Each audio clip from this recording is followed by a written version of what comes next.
We're going with You're Fired. You're fired.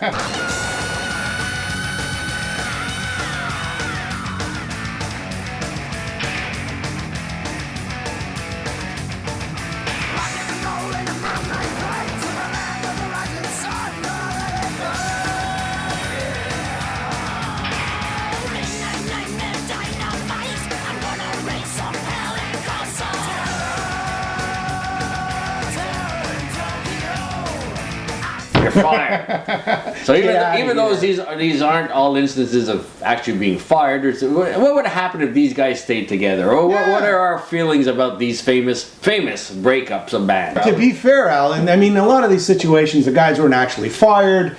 You know, they either wanted to get out of the band, or you know, they were pushed out of the band, or they pushed themselves out of the band. So it's not a question of just you're fired, but it's fun to say you're fired. You're fired. That's all. What if? What if? Let's go, Alan. Let's say Fast Eddie Clark didn't leave Motorhead after the Iron Fist album. What happened? Well, you know, they were going to plan to do a track with Wendy O. Williams. Remember her from the Plasmatics?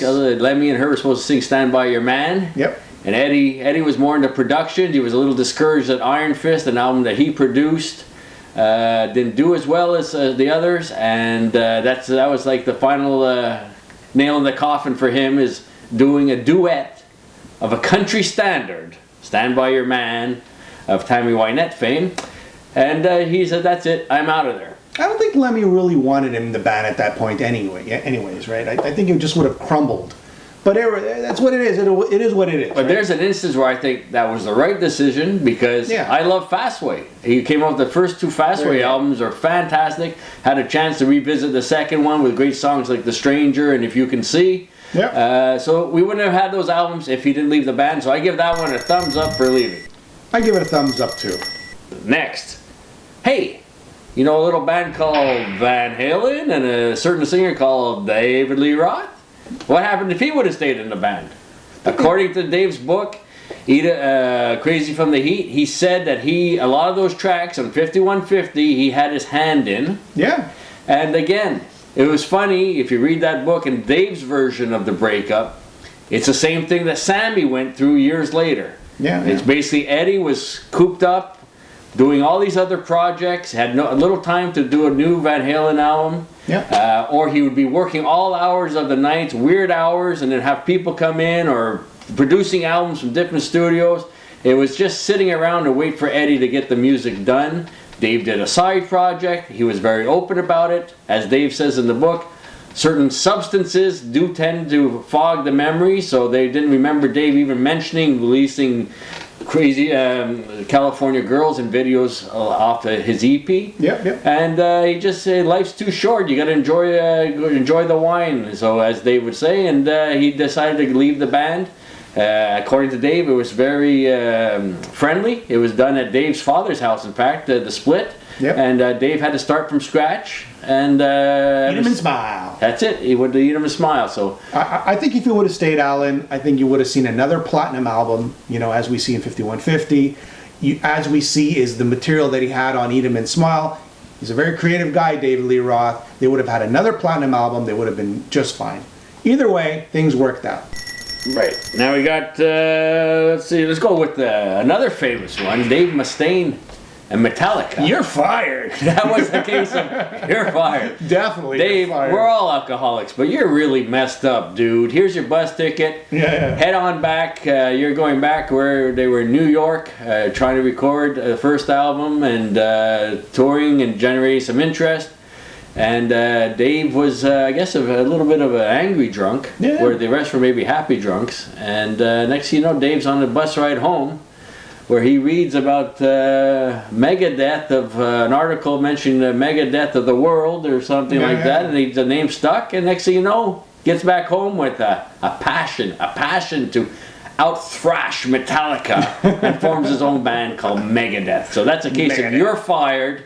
And I think that's a thumbs up, man. That was worked out in Dave's favor, I think. I think it's a thumbs up and a thumbs down, okay? I think it worked out in Dave's favor. I think they needed to get rid of him at the time, but I think they need him back in the band. I think they need him back in the band. I think they need that extra little punch, that little fire underneath their bums, just to get the juices flowing again that made them so popular to begin with. So, Dave Mustaine, we need you back in Metallica. Jim, I don't know where you're coming up with these things. Next. Okay, we'll put that Thumbs up, thumbs down for put me. that one to bed. Okay. But you know what? If he would have stayed in Metallica, Metallica would have been just fine. Go ahead. Next. We got, hey, here's everybody's favorite discussion these days, Jeff Tate and Queensrÿche. Oh, here we go. 300 comments. That's another case of the 3 existing band members saying, you're fired, I believe. That's right. And Jeff, and then of course the acrimonious legal battles over the possession of the name, and that's all been worked out.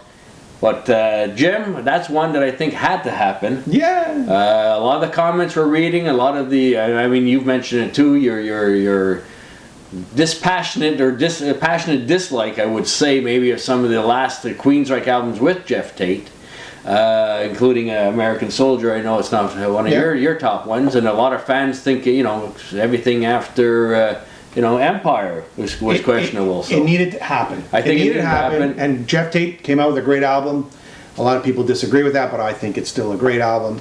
And Jeff, I think he's, getting more humble because of this experience. We spoke to Jeff in an interview, and, he seems like he's on the right path in an artistic way. Right? The opposite side, I was able to see Queensrÿche with Todd singing, opening for the Scorpions, and you know what? Everybody was waiting for their finale, of course, which was Queen of the Reich, to hear those high notes, that famous scream at the beginning, that long note at the end. That's exactly why he's in the band, and they seemed rejuvenated, and they seemed to be much more cohesive. So I think that worked out probably for both bands. So, thumbs up, but I'd like to see Jeff back in the band, maybe in a few years down the line. Here's the last one, Dallin. Okay.